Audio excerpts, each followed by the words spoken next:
And thank you to all the candidates for stepping up for the school children of Rutherford. Written questions may be submitted on index cards, which are over on one of the tables. This evening's forum will be moderated by Nancy Marie Whitchurch from Bergen County Council of PTAs. Thank you very much for your participation.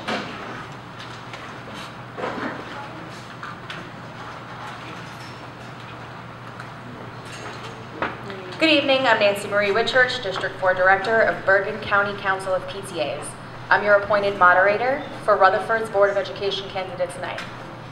BCC PTA is a trusted, non-biased, nonprofit organization with no political ties to any of the candidates.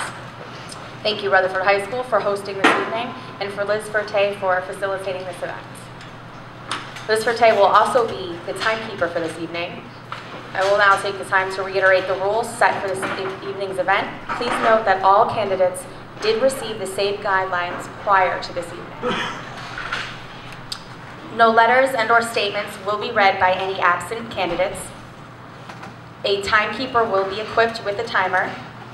Candidates will be seated in alphabetical order. There will be table microphones, so you must remain seated. The introduction and question portion will be in alphabetical order. Summations will begin in reverse order. Each candidate is allowed to make a 5-minute introduction to state their qualifications and reasons for running. Written questions will be collected by the audience and screened by the moderator to avoid duplication and to eliminate questions of a highly personal nature. Each candidate is granted 1 minute to answer the question, and the last question will be asked at 9 p.m. Each candidate is granted a 2-minute summation period after the last question has been answered. No rebuttals may be made during the question and answer portion of the evening, but can be made after. No literature is allowed to be distributed by any of the candidates or their supporters. Ahmed, raised in Clifton, New Jersey, attended a recently built brand new high school that was so exciting because for 10 years as elementary school, the buildings were so old. It was a wonderful experience. We even had a live zoo and a glass-surrounded hub in our school. And when you change classes, you could see baby animals or assorted reptiles that Mr. Zelenka, our zoology teacher, would bring in. Once in a while, you would hear a frantic call over the intercom. Mr. Zelenka, report to the office. Somehow a snake would get loose and appear in the hall. And you never were shocked to see an occasional giraffe or buffalo grazing in the morning mist outside your classroom window because we were next to the nation's quarantine station. Now, I'm not saying all towns need a panoramic view of wild animals, but the facility was able to offer us brand new experiences and comfort. We had tiered band rooms, special labs for science, the list goes on, and a cafeteria which made fresh food every day, which baked fresh baked cookies my mother couldn't even make. My parents always told me I could achieve whatever I wanted, and joining the Mustang Marching Band offered me a chance to tour Europe with 150 high school students. But first, to compete in international competition in Kirkbride, I had to earn a place on our 7-member drum rank. Not too unusual, I had already taken lessons in school for years, so I took private lessons from the lead percussionist at Juilliard over the summer. I auditioned along with 74 male students for a spot out of 7 and was ranked the 4th highest. 3 years later, we competed in Kirkbride Hall and won a gold medal and toured Europe when I was 18. Shortly after, my family moved to Rutherford when I was 18 to a house on West Passaic Avenue.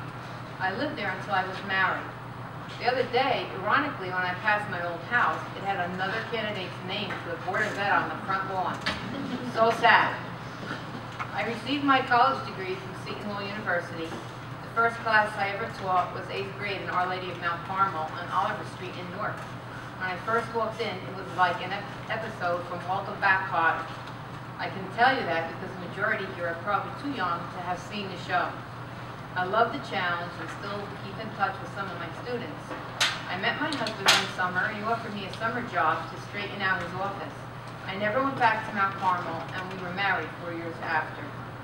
We have 3 boys and at one time had 1 starting high school, 1 starting union, and 1 entering kindergarten. My mom always said I would make my friends when my children started, so I joined the PTA.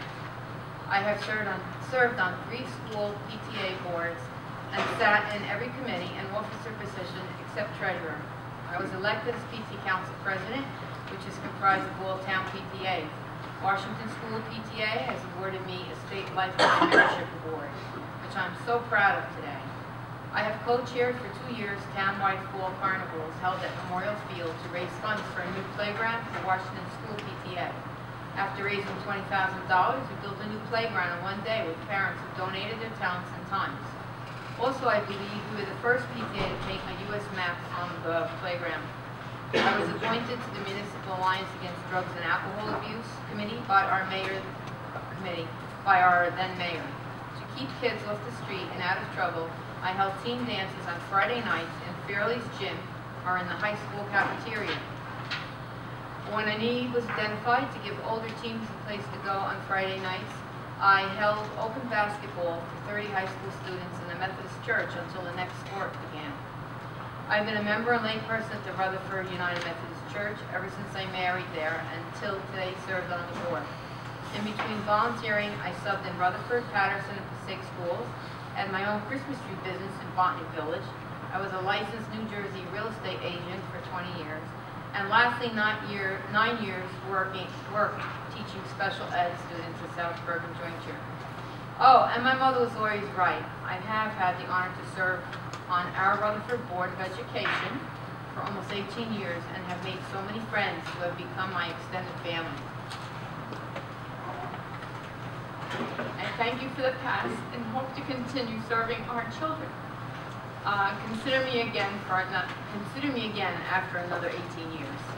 Thank you. I want to say thank you to the PTA units in Rutherford and Bergen County Council of PTAs for hosting this event. I'm an 11-year resident of Rutherford, married to the lovely Jennifer, sitting over there. I have a daughter, Julia, who's in 10th grade at RHS, and a son, James, who's at Union School in 7th grade. As far as my background, I was a teacher in New York City for 7 years, an elementary school principal for 8 years, and I'm now a chief school administrator in my 7th year, running a 2-campus school. I have a bachelor's degree in psychology, a master's in elementary education, and a doctorate degree from Teachers College, Columbia University in curriculum and teaching. I thought I'd start by talking about my week last week. I was chair of an accreditation that took place for another school in South Jersey.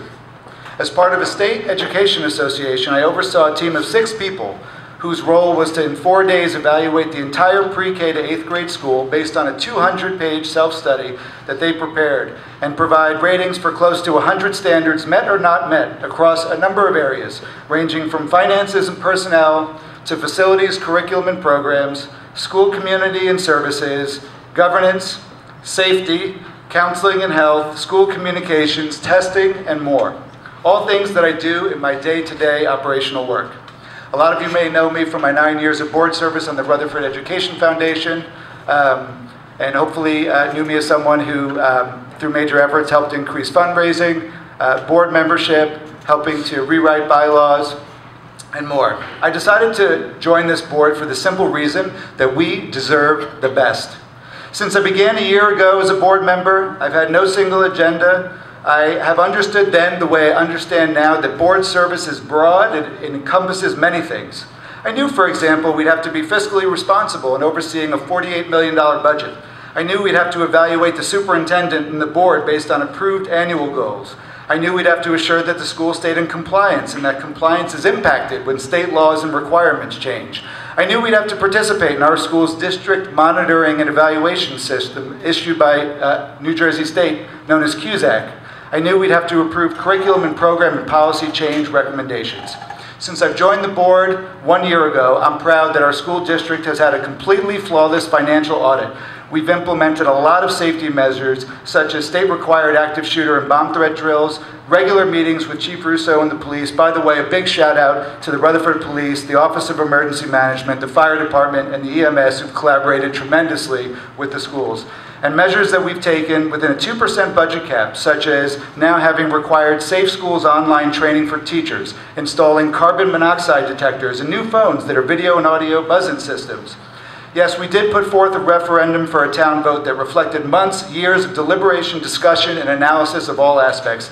And yes, the town has spoken, and I'm confident that we will elicit feedback from this community and start again on carefully and meticulously scrutinizing all aspects of a plan that will attend to the needs of fixing, updating, and renovating the facilities in ways that meet the current school challenges. I want to make sure I mention that although I think you have to be critical of school rankings, I'm proud to say that Rutherford schools have risen, according to niche school rankings, by 26 spots from 77 to 51 as best school district, and also that Rutherford ranks 34th with districts with the best teachers in New Jersey. Unlike other ratings such as New Jersey Monthly that rank schools only by using PARCC scores, which, by the way, we no longer utilize, Niche determines ranking by looking at factors related to academic achievement, teachers, culture and diversity, parent and student surveys, health and safety, resources and facilities, clubs and activities, and sports. That's the type of holistic view that I would think we all want to take when we think about what makes and keeps our schools strong. I want to conclude by saying that your board should reflect people who are good listeners, who have a history of bringing people together, not causing divisiveness, who have purity of motive, who have gone the distance and can articulate what they have accomplished. We deserve the best. People who are open to ideas, who have worked successfully with people, and who know how to communicate productively, effectively, and supportively with others, both in person and online. That's why I'm here tonight. That's why I'm on the Board of Education, and that's my commitment to Rutherford. Thank you. Thank you all for coming tonight and taking the time out of your busy schedule. I also want to thank the Bergen County PTA for sponsoring this event. You may wonder where that accent comes from. I was born in Alexandria, Egypt. I studied up to my first year in college before I came to the United States. I earned my bachelor degree in science and engineering science from CUNY. I work for one of the state offices in New Jersey. Besides that, I had established my own business about 18 years ago. As a small business owner, I know the value of the dollar. I've been living in this wonderful town with my wife Anna and my 2 kids for 17 years. I'm a parent of twin boys who are attending Union Middle School. Apart from being a parent, I'm a homeowner and a taxpayer. As a parent, I've been always concerned about the education my kids receive. I want them to receive the best possible education. As a homeowner and a taxpayer, I'm concerned about my taxes. I want the maximum value for my dollar. I look forward to answering your questions, and I hope to earn your support. Thank you. My name is Ahmed-Alati-Recine. Thank you all for coming. Thanks to the PTA for setting this up. This is wonderful. So I've been in town for about 10 years now. Married to my wonderful wife Pam Tully in the back there somewhere. Yes, there she blends in. And more people know her than know me. People are trying to introduce her to me at times also. It's kind of funny. But I have 2 kids, one in 4th grade in Pierpont, and I have a daughter at Lincoln School, 2nd grade. And when someone asked why I wanted to be on the board when I first started, I said, well, there are many reasons about my background. I go into my background, but mostly because I have kids in the school district. I chose to live in this town. So we chose this town. I'm not from town, right? I'm not from far away at Alexandria, but I'm from across the river, which is very far away. I've been to Bronx and Yonkers. That's where I grew up. And chose this town because growing up, this town was the ideal where we wanted to live. It is this kind of town. So we chose this town for the community, right? For the schools, and for the closeness to the city, which most people here do. When I asked why I want to be on the board, it's because I have kids in the district. I want to make sure that they get the best education that they can get. That's our only agenda. About my background. I said, not from New Jersey. I just married Jersey. Here. As many of us have, I know that. So I have degrees. I have bachelor's degrees in physics, astrophysics, computational physics, master's degrees in electrical engineering. I have a doctorate in physics, so I've taught at several universities. I've taught engineering classes. I've managed multi-million-dollar research budgets. And with all this, I would consider myself an expert, okay? Because one of the things that you learn, like I said, the more you learn, the more you know that you have to go and talk to the experts. Okay? So even though I probably know more about engineering, mathematics than most people, people on this dais. You still know that when it comes to questions, you go to your experts, go to your lawyers, go to your architects, go to engineers. And that's the important thing to know is life is when to know what you don't know and when to go to experts. Sorry, I babble a lot too. Right. So I look forward to your questions. I'm happy to be here. Thank you very much. Hi. Hi. My name is Frank Wilson. Thank you all for coming here, and I hope we can answer all your questions. I've been a resident of Rutherford for 23 years. I've had 2 children, both graduate from the Rutherford school system. I used to have a business in Rutherford used to be after the Poodle Shop. After that, it was called the Clubhouse. Some of you might have gone there when you were kids. While there, I also was now a retired UPS region IE manager for 34 years. I'm 60 years old, and the question would be is, why would I want to be on the board at 60, retired from UPS for 34 years, instead of being in Florida, playing golf, and sitting in the sunshine? I take this community seriously. I refer to it as like a Mayberry. We are a tight-knit community, and it's my privilege and obligation to give back. I help with the KIPP Center. I create wreaths for them to give out during the holidays, probably mostly the sports ones. Those are mine. I donate my time to Tomorrow's Children, Cancer Research in Hackensack. And I also still have roots in Jersey City, so I go down to a place called Hope House, which is for women and children that are battered and been kicked out of their house, and donate a truck full of toys so that every kid has a toy for Christmas. It might not be the biggest and best, but every child should have a toy for Christmas. I feel very strongly about children. I feel very strongly about seniors, and donate my time and finances to both of those causes. I have a Bachelor's of Science degree. I got my degree while I was working full-time at UPS. I also went back to college. So while I was working full-time, raising a family, I got my degree. And when I left the company, I had 51 buildings underneath my realm that I had to approve all hirings, terminations, ordering of equipment, Superstorm Sandy, new building facilities, and anything else basically that came across my desk. It's for that reason I believe strongly that the Board of Education needs diversity. You can't have 9 people all thinking the same way, all going the same direction. Everybody has a field, everybody has a specialty, everybody has something that they can contribute. And I think being at this stage of my life, 2 grown children, one that's given me 4 grandchildren, so I'm very proud of. My other son was in Pace University, and now he's going to Bergen to fill out his credits. It's my time to give back. Rutherford's been good to me. The town is great, and I feel very strongly about my friends and neighbors that it's time to give back. Thank you. We will now begin the question and answer portion of the evening.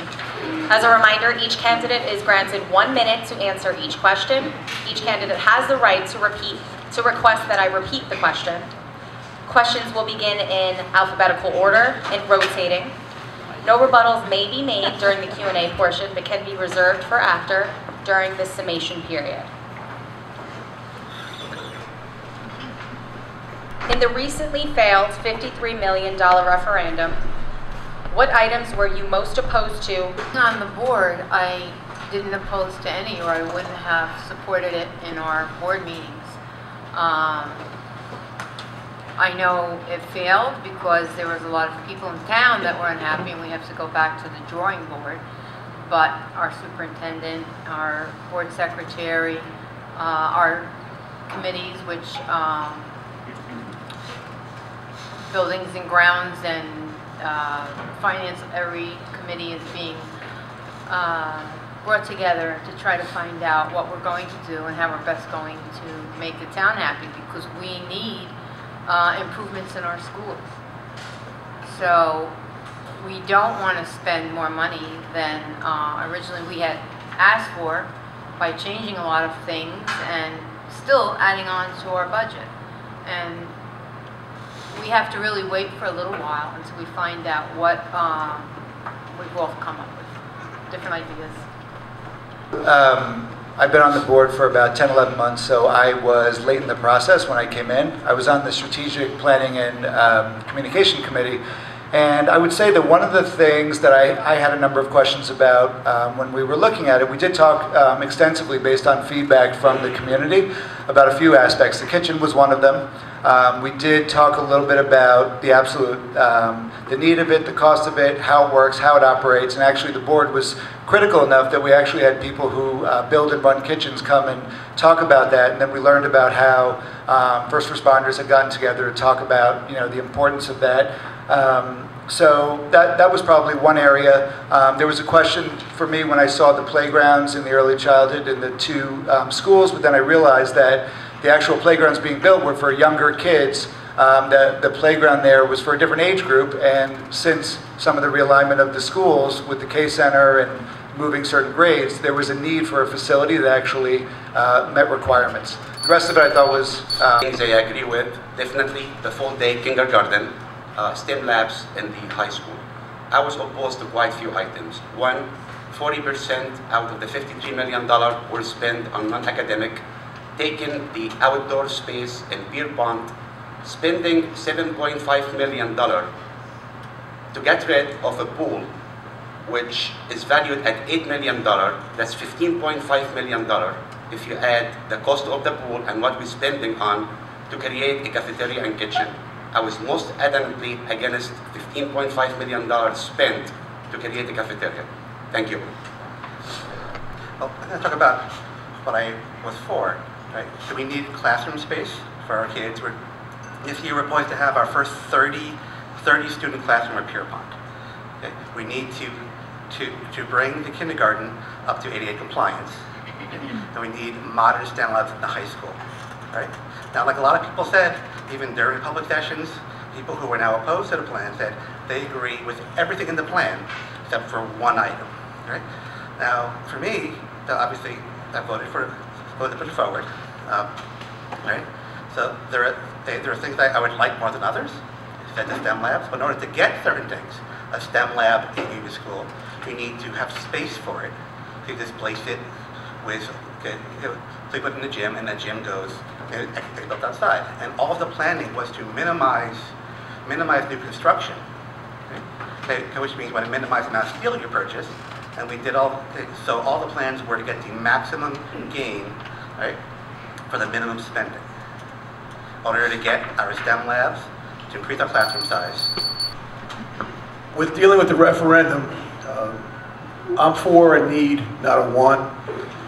State mandated things like the pre-K, the kindergartens, things that the state requires, we have to spend money on. There's no way around it.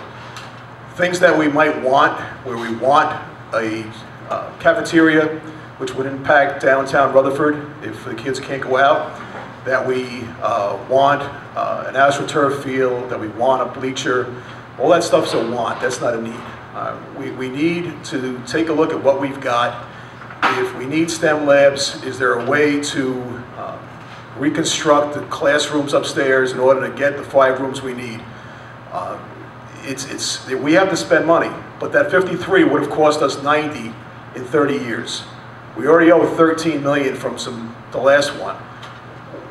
Whatever we do now, if we exercise the wants, not the needs, when we need the roof, we won't be able to afford it. Thank you.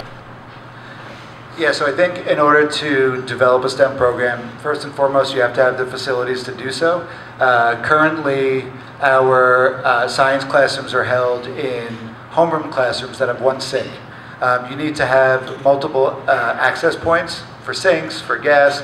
You also need to look at, we have a lot of electives, and we have a lot of ways in which science, technology, engineering, and math are already integrated, but continuing to look at building the amount of electives, the amount of classes that we have.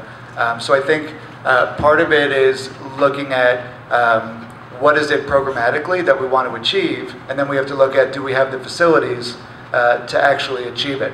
And I think that STEM is something that is a concept. It's an integration of different subjects, and it needs to happen from the lowest levels all the way up. And in order for it to happen at the lowest levels, you have to make sure that faculty and staff have the right professional development, the right training, and you have the right facilities. Start with space audit for the schools. Once I find the space, converting the current labs might be an option. As far as details and what goes on in the STEM labs, I will ask the professionals who deal with that what should be done. I'm not afraid to ask questions. I can't tell you right now what exactly the program should be. I'm not, my area is IT, information technology. I'm not specialized in STEM. So I will rely on specialists and other schools model to see what they're doing. But I will definitely start with doing space audit in our schools and see if we can comfortably fit the STEM labs in the current space we have. Thank you. Basically, my whole life has been devoted to science, technology, engineering, mathematics, STEM. Right? Looking at our current labs, if anybody has toured our current labs, I say it, they are an embarrassment. They are not science labs. As a scientist, they're not science. So first and foremost, we need to fix our labs in the high school to actually have science, technology, engineering, mathematics in the high school in proper facilities. That's the #1 priority. Number 2 is in Union School. The Union School has a wonderful program in robotics. They do drones. It's taught on the floor of a social studies class. They need space. They need a proper STEM lab. They have no laboratories. And these kids are doing wonderful work, but think how much better they can do with an actual STEM lab instead of a corner of a library. I've heard a lot about the STEM, what we can do. My job in this would be what we can do. Being at my former company for all those years, I basically, for a better word, use MacGyver. And I go in and take a look at something and say, okay, I can create this by doing this and this and this and getting the room.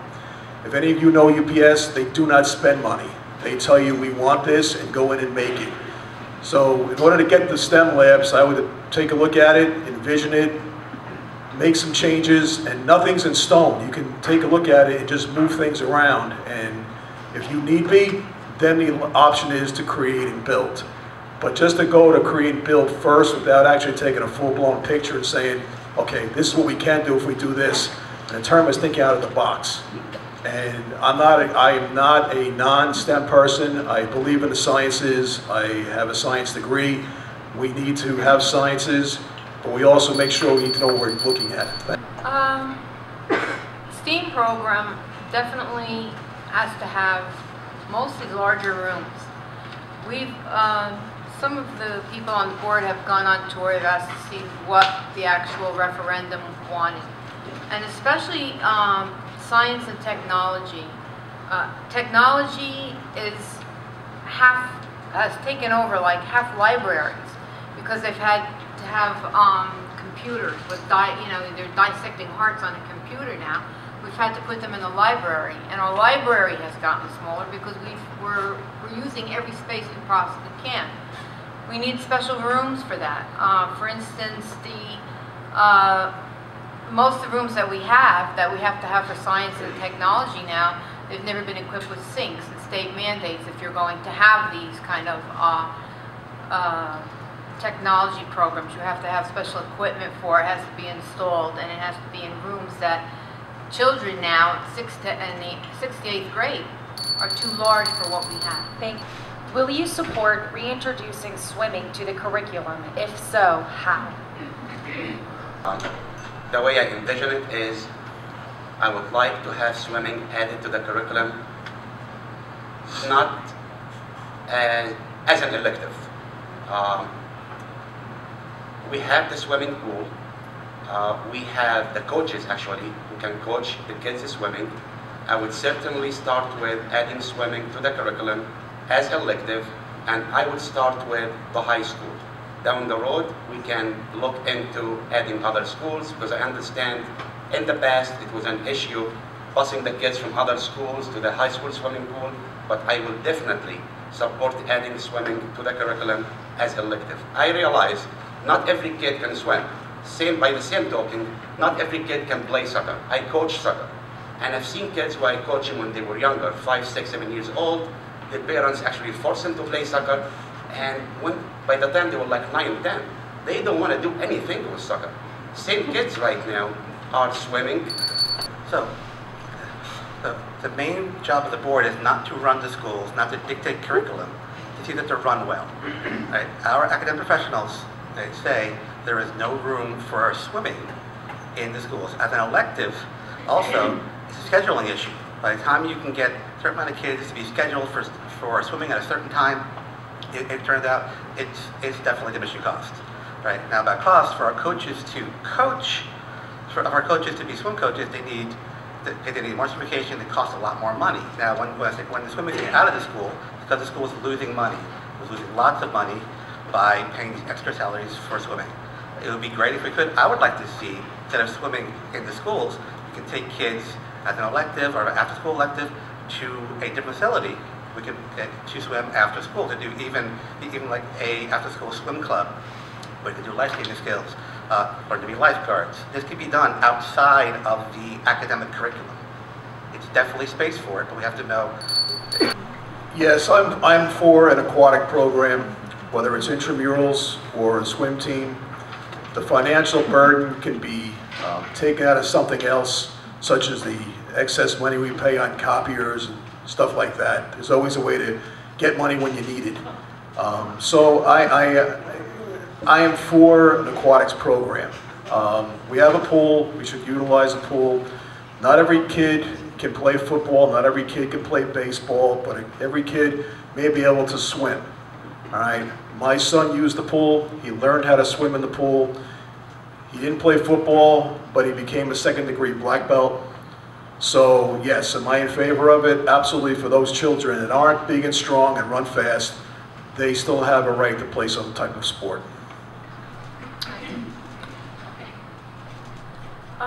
Years ago when I was on the board, we had the same question, what were we going to do with the pool? It became very costly. The chemicals, lifeguards we couldn't get during the day when the teachers were in the pool. No one wanted to be a lifeguard for, I don't know what it was at the time, $7 an hour. We had problems with busing the children, 10 minutes to get on the bus, 10 minutes to get undressed. They would swim backwards the same amount of time, and because of the scheduling in the high school and the new curriculum with all the classes, the seniors would be changing, would have to change at the same time our other children were in the lockers and the parents were having, fits with that. So we had to cancel it. I've had 3 sons. One almost drowned one time. And he said to me, Mom, how are you, we're going to drown. I said, no, now you swim.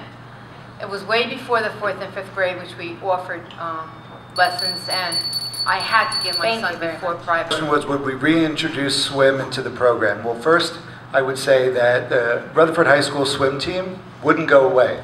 It just wouldn't necessarily be in the pool here if we didn't have a pool. Now, if the next referendum did have one, then yes, that would be there. Would I introduce it on the elementary or middle school levels? No, because when it was introduced, by the time students got on buses, got to the actual high school for the pool, they had 18 minutes of swim. And there was state mandated curriculum that didn't allow all those things to happen. At the high school level, there's a lot of research that shows that middle and high school students have a lot of body issues, changing issues. That being said, most schools have it as an elective against physical education and health. As an elective, I think it's an option to be considered at the high school level only, and that would be a place that I would start. Question 4.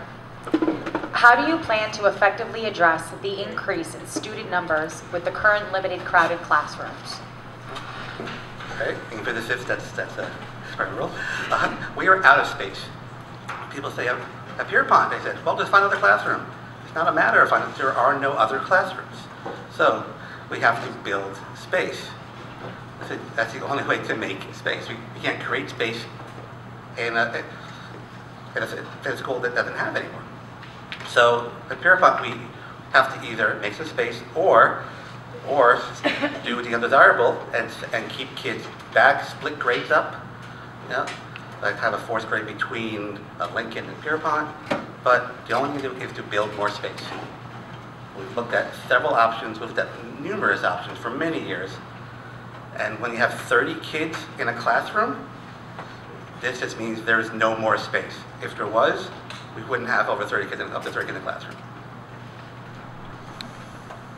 Right now, we have a 11-to-1 teacher-to-student ratio for our schools. Talking to Mr. Hurley, he even agrees that some classrooms have 8, some classrooms have 25, some have 27, which dilutes the fact that we're not busting at the seams everywhere, that every single classroom is overcrowded. In the last 10 years, our increased students have gone up 0.05% for the district.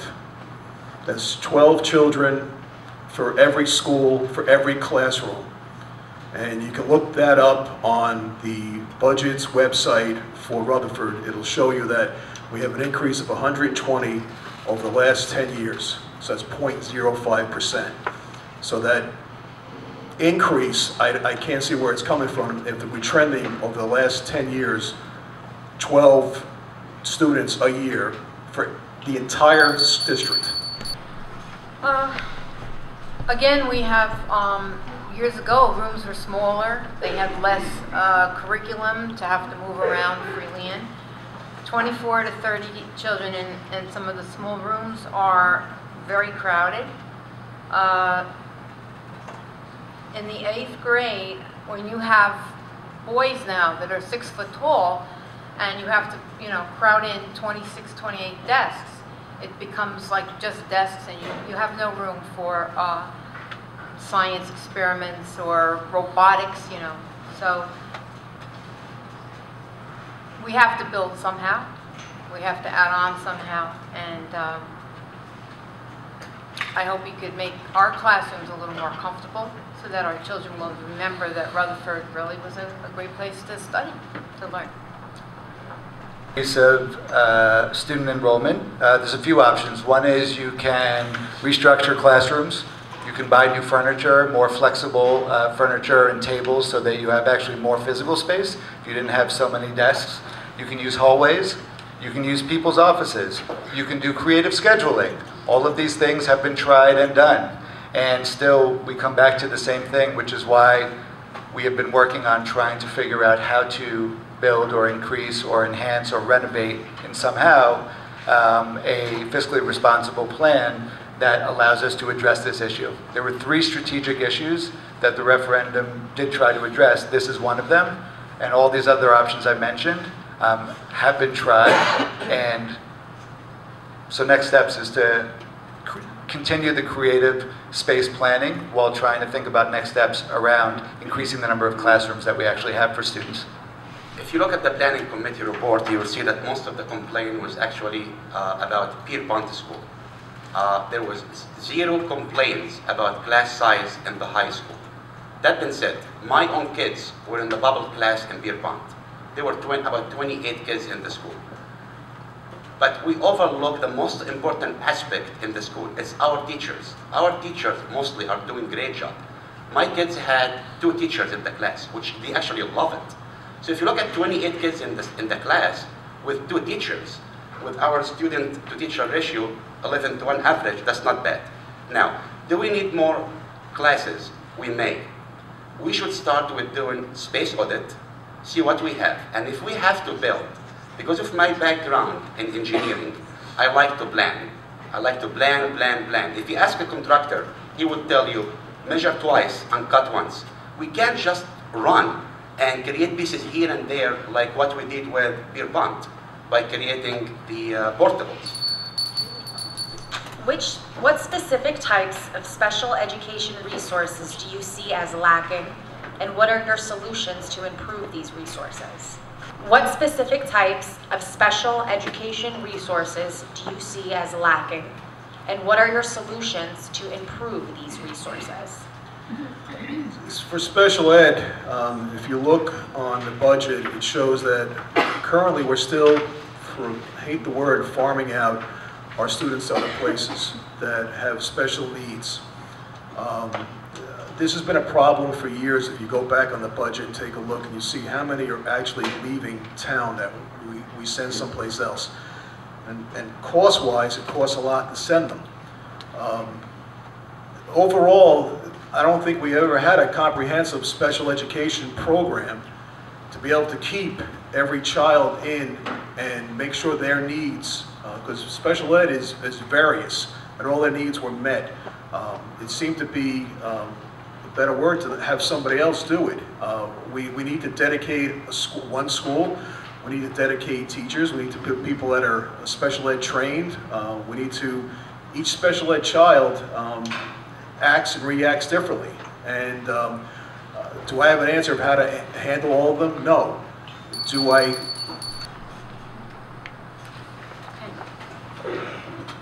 For special ed children, years ago we used to, South Bergen jointure became where we would have to send these children, because most of the schools around didn't have all the A's, all the psychologists, all of the special teachers that were needed. So it was easier to send them to the South Bergen jointure, and they shared all the requirements that the children needed. However, we have so many different children that have special needs that is much more reasonable, and we have counselors here in the school that they could also use.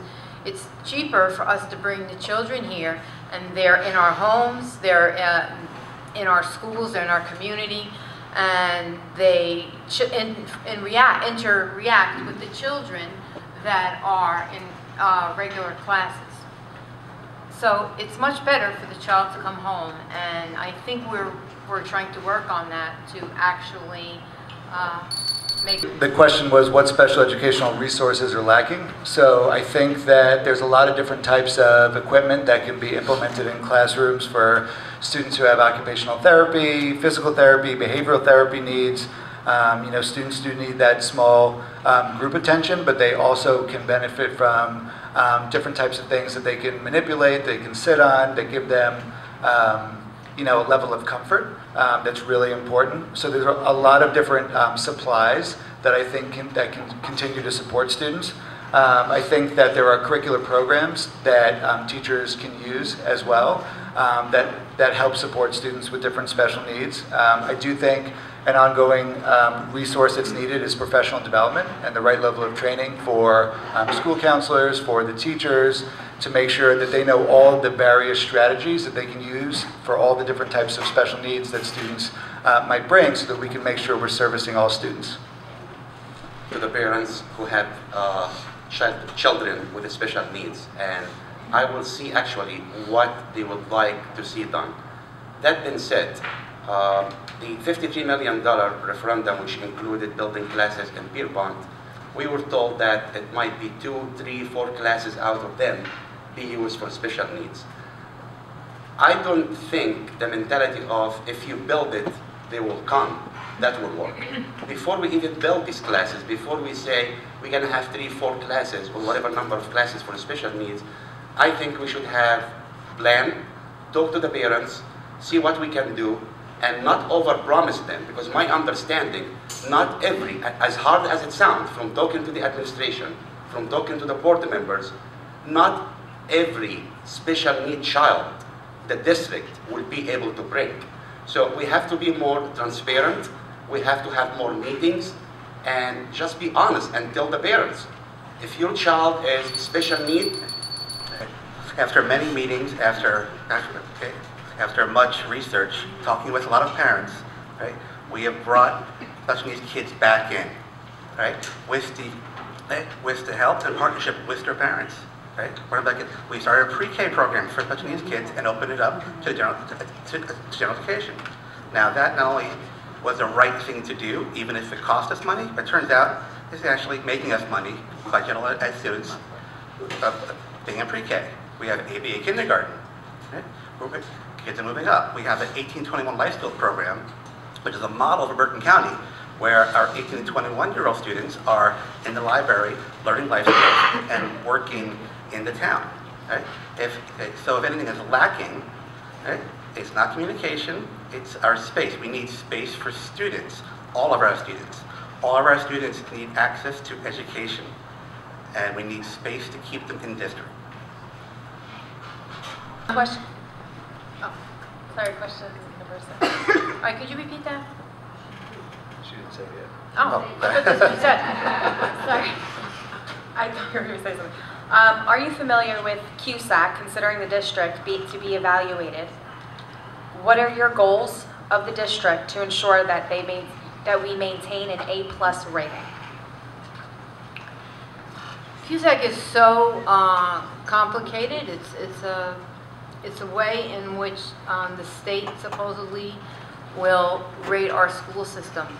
Unfortunately, the rules of CUSAC have changed so much that I believe they based it mostly on the PARCC test.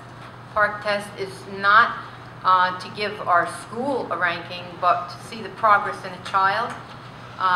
It's been so confused that the state is really canceling the PERC test, which they, the PARCC test, so that we are now looking at different ways.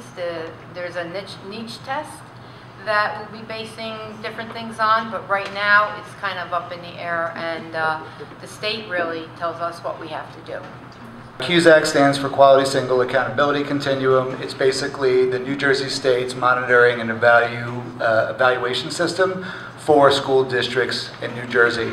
And it covers broad categories. It covers finance, it covers curriculum and programs, it covers governance and policy. So the job of CUSAC has actually changed in the past few years in terms of what the goals are. It's not about monitoring, let's say, it's about improving. How do schools continue to improve against themselves through different categories, which are state-approved best practices across different areas? Is not to run the school. I would refer to the CEO of the schools, named the superintendent, which the board hire to run the school. If a board member can't comment on CUSAC, I'm not privy to this information, but I would certainly speak to the superintendent of school, find out what are the requirements, what can we do about it, and again, as a board member, the job is not to run the school, but make sure they run well. Thank you. Is board compliance. We have to fill out our board evaluations, and that's a big part of CUSAC right now. Come on, be dignified at that. It's what the actions of the board do in conjunction with the actions of the academics. So for board part, we ensure that we get all of our evaluations, all of our paperwork in on time. Otherwise, Ms. Diane Jones yelled at us if it's not a little bit late. Right? Okay.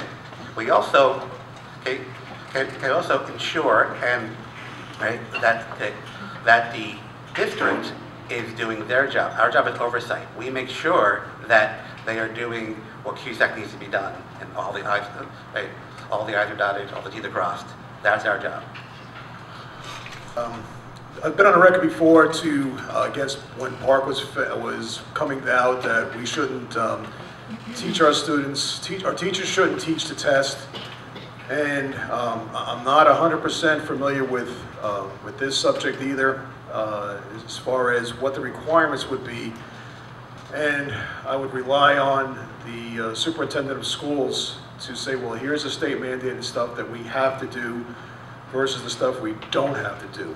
State mandated, I naturally would have to follow any regulation anybody else does. But I always am skeptical when the state comes in and says, you guys have to do this, and there's the cookie cutter thing that one size fits all. I don't buy that system, that we're the same as Montclair, we're the same as East Rutherford, but if it's state mandated, I would have to follow whatever the state requirements would be in this. Just making crucial school improvements while staying in budget and within the 2% cap. Yeah, I think we have done a lot to make school improvements while staying within the 2% cap. So there are a number of things that we've had to do. There have been facilities-related projects that we've had to accomplish. There are at times personnel changes that need to be made. People go on leave or otherwise. there are curriculum programs or things that people hear about, assemblies, you know, all these things that we want to do, and you know, it's really taking a fine look at the finances and making sure that you're going to be meeting budget. We also look at alternative sources, and that's, you know, Rutherford Education Foundation being a great example. They raise $50,000 to $60,000 a year in grants to help fund different things that the schools can't necessarily afford in their budget. That was sort of the main reason that I joined the REF 9 years ago. And so I think that there's alternative sources, but then really looking within the budget and yeah. Start with looking for fund somewhere else. I would start like the REF is doing a good job by raising money. I would look for other sponsors who can sponsor certain aspect in the school. My understanding about the budget is 85 to 90% of the budget is salaries. So he really can't do much with the salaries. Maybe negotiating with the union contract is an option. I can't think of anything else right now. A 2% cap. A 2% cap is approximately $700,000. You look at one of the budget drivers, right? The district pays, out of pocket for the district, $420K per month for benefits. Benefits go up 15% per year. You do the math, that's $700K. Our 2% cap basically covers our benefit increase. In the past 4 years, with that cap, we have added programs, added technology, one-to-one, 18 to 20, one-to-one, every year the Chromebook and laptop. Okay? We have added programs in our ABA, our pre-K, our 18-21 program. We've reorganized this, we've done a school reorg in order to save money. So we are shrinking our controllable costs while our mandated costs are rising. So the board has done, I think, an amazing job in keeping things in balance while not cutting any programs and not firing any staff, which most districts do in order to keep budgets down. 2% is not just 2%. It's 2% plus they can add above 2% when it has to deal with healthcare and other things. If you ever go to a Board of Ed meeting, when the budget comes out, they give you the budget, but they don't give you the roll-up, what creates those line items. So we went up approximately $3.3 million year to year on the budget. So it's $3 million that we went up. Out of that $3 million, one of the meetings, it said, the administrator said, we can raise it 2%, not we have to raise it 2%. So they've taken my advice, which I suggested is those years ago, was that Gatorade machine, the Snapple machine, and we get money for that. And I even said, if you have to put a Coke sign in the back of a school bus and you get $100,000, I'm not, you know, I don't disagree with that, as long as it gets in revenue. But when you look at the budget and you go online, you don't see what's rolling into that. So there's things in there that can be trimmed, there's things in there that we need, there's things that we don't need. The question. Sure. How would you suggest making crucial school improvements while staying in budget and within the 2% cap? Well, one way is to have excellent superintendent and also board secretary where they can find ways to stay under the 700 cap or whatever, and also put off some things that we have to get done. People have complained all along that about this referendum, that someone had mentioned that the building was deteriorating. Well, we have to switch things around. We can't always do, like, for instance, Pierpont. In the last referendum, Pierpont was like the most beautiful school in the town. And we had to defer, not doing everything that we could do there because all these increases, the boiler breaks or whatever, we had to use that money. And it's very important that we have someone up there that knows what they could switch, how we could do the best, how we could get the best bang for our buck. And it's not myself, I'm not a financial wizard, and we have different people working to give us that information. How do you feel about the current superintendent's goals for this school year?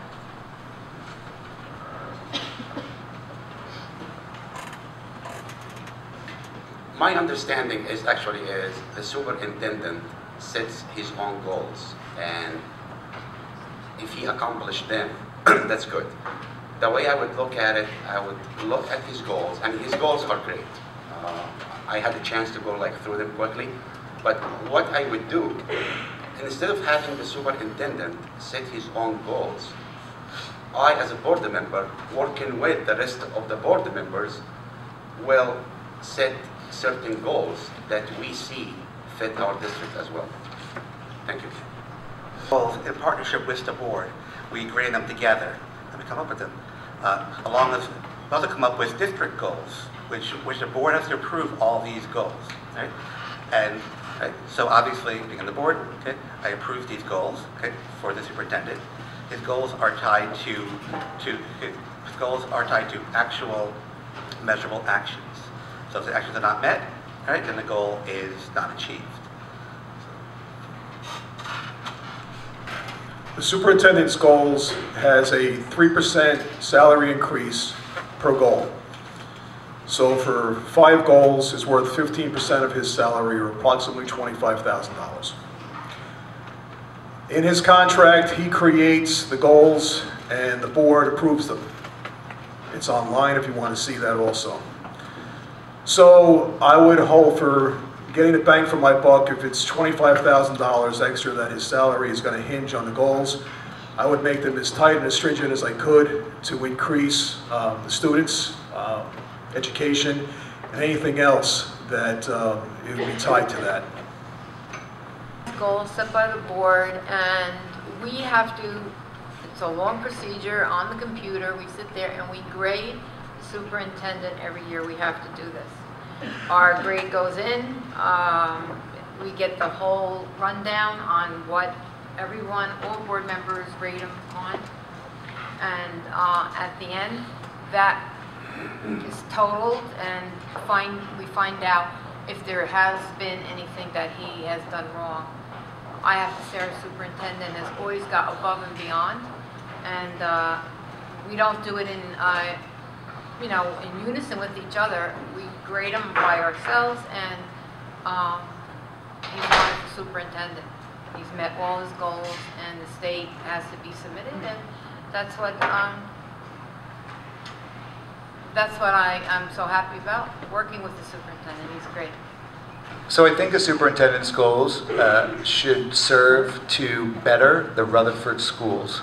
So they should be tied into what is a measurable action, as my colleague said, how do we hold the person accountable, and how is that going to improve the district? So goals are usually related to things like, different curricular initiatives. So health and wellness was a goal, and specific actions within that realm. The evaluation we fill out of the superintendent also has general best practices related to leadership, related to communication, and different aspects of all of the qualities that you would want from a superintendent. The district goals are also related to specifically what do you want to see happen in the district. So you want to make sure you have a strong leader. You want to make sure that they're being held accountable for their goals. And then our job is to discuss them and approve them, and then we actually go over the evaluation with them, and based on how that evaluation goes, we start to have conversations about the next set of goals. And like anything else, a goal should serve as an incentive and a motivator. Thank you. Priority for the students of Rutherford. My top priority is a little bit nebulous, give them the best education possible. Right? In order to provide this, we have some of the best teachers in the state. These teachers have very poor facilities. They need to have improved facilities. Think about what they can do if facilities are, we're not saying top-notch, we're not saying superstar, we're going from substandard to standard. We want to give our faculty the right tools and the right space to do their job. And if that happens, we will achieve great things. My goal is to get Rutherford back to being a blue ribbon. The last time we were a blue ribbon school was 1999 to 2000 year. So we're looking at 19 years since the last time we had the ribbon. My goal would be to assist the teachers, assist the superintendent, the students, in order to achieve that again, that we haven't seen it in almost 20 years.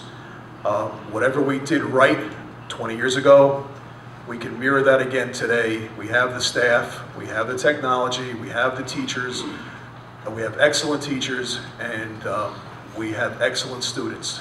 So that would be my goal. My priority is to supply them with choices to help develop their interest in life and to develop what choices they want to make. May it be 2-year college, may it be a 4-year college, may it be engineering. That is something that our schools should be able to guide them, because your child could go to, say, a college, but when they get out, they have to really be productive. On our school system, our children, they might go 2 years to Bergen Community, 2 years to Harvard, and they get a degree. So that has happened. We have children go to Notre Dame, and because of the choices we've given them to explore, that's where they, this is like the roots in which they're going to be adults and lead a productive life. Priority would be that we are retaining as many students, teachers, and administrators as possible.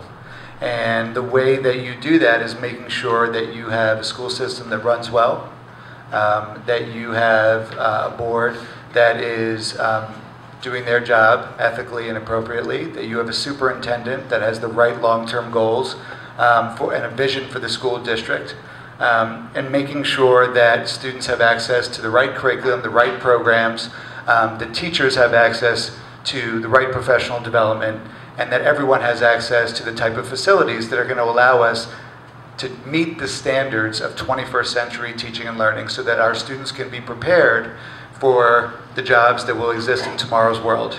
And research shows that 70% of the jobs that these children are going to have when they're adults don't exist yet. So you create those student outcomes by making sure that you're teaching them about being creative, about being critical thinkers. And in order to do that, you've got to have the right teachers, the right resources. When Anna and I moved to Rutherford in 2001, the year before that, Rutherford was school blue ribbon. That was one of the decisions, actually, one of the reasons we moved into the town. So since then, we haven't been. I don't know if that's due to fault of ours, I mean Anna and I, but my top priority would be best education for our kids. I would also like to see our kids in the high school performing better in their SAT, AP, and IB test. And I have a vision. I don't know if it's going to work or not. We pay a lot of money for stipends for coaches to coach sports, which I'm for it. I'm not against it. Why don't we look into our teachers?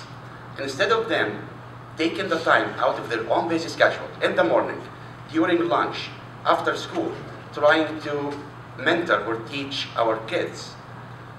And let's face it, it's a small period of time, it's not enough. Why don't we look into the possibility of paying stipends to our teachers for coaching academic? It can be done once a week, twice a week. Each candidate has 2 minutes. Thank you all for sitting here for the last hour and a half, and hopefully we answered your questions. I come from a family of teachers. My mother and both her and my aunt teach in the Hudson County school system. And it was very tough, and I remember doing my homework in a Howard Johnson's while she did her lessons. She was a dedicated teacher, and she was dedicated to her students. And that goes back over 40 years ago, maybe even 50. And the teachers today haven't changed. Teachers today are as dedicated now as my mother was back then. I feel my job is to give them the tools they need. My job is not to tell them how to teach. My job is to give them the tools they need to perform their job. My job also is to enable the citizens of Rutherford to be able to afford to live in Rutherford, while I'm giving the students and the teachers those same tools. Does that require re-engineering? Does that require shared services? Does that require looking out in every seat cushion for a quarter? Yes, it does. Is the work hard to do that? Yes, it is. Is it hard to find the dollars that have asked for it? Yes, that is too. But it's also gratifying to know that you don't force a resident to leave Rutherford, where right now we have over 50 houses in pre-foreclosure, for no fault of their own, that they can't afford to stay here. And I take that to heart, and I take that very serious, because that could be my neighbor, that could be my relative, that could be your relatives. So knowing that we just have a blank checkbook to get what we want, just doesn't cut it. We have to explore every avenue open to us in order to give the teachers what they need, the students what they need, and the residents what they need also. So I go back to thinking that Howard Johnson's doing my lesson plan, and I really, really, really have empathy for what the teachers still go through on a daily basis. Thank you. Well, I grew up in a very bad school district. Look up Yonkers in the 1980s. You'll see there were problems. Okay? This is having access to these teachers we have, right, and the community is incredible. But also, you have to have an understanding of what our constraints are and what's possible. If you listen to what was said today, a lot of what was said from our opponents is either not true, flat out not true. We do have a space problem. We don't have 11-to-1 student-teacher ratio. Okay? This is not, go into Pierpont, and you'll see you can't back a chair up. We have a space problem. Right? Okay? I can go on and on about other misunderstandings, okay? You know, but you have to understand. Okay? You have to understand what your constraints are in the school district and what you are tasked to do as fiduciary of the school system to not do what you want, do what's best for the schools. I want to thank all of you for listening to us today. I also want to thank the current board members who are actually running. They are volunteers, and I understand how much time it takes to volunteer. I have dedicated a long time of my life volunteering for different organizations and different causes that I believe in. I also understand sometimes it can be the most unappreciated or inappreciated job you have. That being said, they may think they are doing a great job. I know I can do better. They give us a $53 million referendum, which would not have fixed our issue. 58% of the people who voted in Rutherford voted no to that referendum. If you're looking to continue the status quo, and if you like what you see, please, by all means, you can vote to one of them, because they all think the same. If you're looking for transparency, more communication with every resident in the town, if you're looking for more financial responsibility, if you're looking for better education for our kids, if you're looking for independent viewpoint, thinking out of the box, I would humbly ask you to vote for me. If you do, I promise you, I will work with the current board member to better our education and our community. Thank you. Coming out for this long. I moved to Rutherford 11 years ago, as I said, and I grew up in New York City, so I didn't realize how special a community like Rutherford was until it really impacted me as a person, my family. I've seen the benefits of all the things Rutherford has to offer, and the schools is definitely one of them. Given my background professionally and my passion for schools, I thought this is a way that I could give back. I like to say that in my last year in board service, I've accumulated another degree called a BFWA, which is a bachelor's from walking around. Because as both a board member who's gone to all the schools to see the issues, to actually do audits of classroom and spaces, to really just being a parent of 2 kids, I do see that there are issues. And people talk about what those issues are. I think it's really important that the Board of Education that you vote in, these 3 members, need to be ethical board members who you think are going to be the types of open-minded folks who have a demonstrated history of communicating appropriately and effectively and are going to be able to accomplish and have demonstrated past accomplishments. I am really proud to work with the current Board of Education who's accomplished so much in the last few years. My daughter's in 10th grade and 8th grade. She was in the first year of the restructuring of the schools. So she went to Pierpont in 7th grade, Union in 8th grade, Rutherford High School in 9th grade. I was so amazed that we were able to consolidate resources and that Board of Education had pretty much, I would say, a well-run plan. Those are the types of people that I want to surround myself with. Like everyone else on the board, this is a very diverse board. People in quality management, running the MTA, financial researchers, school administrators. Not one person does the same thing. This is the right board, the right diverse group. Myself, I'm also very proud to be on this board. There's one thing a few points I'd like to bring up. The teachers in our system already mentor children before and after and have a great influence on our children. For instance, my son, I guess it was the 6th grade at that time, was always convinced he was going to be Abdul-Jabbar and, you know, get that scholarship and be on the, the Nets or whatever team. And he wasn't doing his classwork, and this teacher said to him, okay, Jay, meet me outside at 3 o'clock on the basketball court. So he went out there, and this teacher was known to play basketball with the kids, but he went out there and he gave the ball to my son, took it away, and kept shooting these 3-pointers, and my son was in awe. And he came home that day and he says, Mom, I'm going to do my homework. I said, what happened to you? He said, well, you know, it was Mr. DeBerry showed me, and he said to me, Jason, he goes, you see how good I am? Well, I couldn't make the pros. So he said, I want you to do your work. And to this day, the child always remembers that encouraged him to, go to his gifted and talented class that he didn't want anything to do with. So I can't give enough kudos for our faculty here.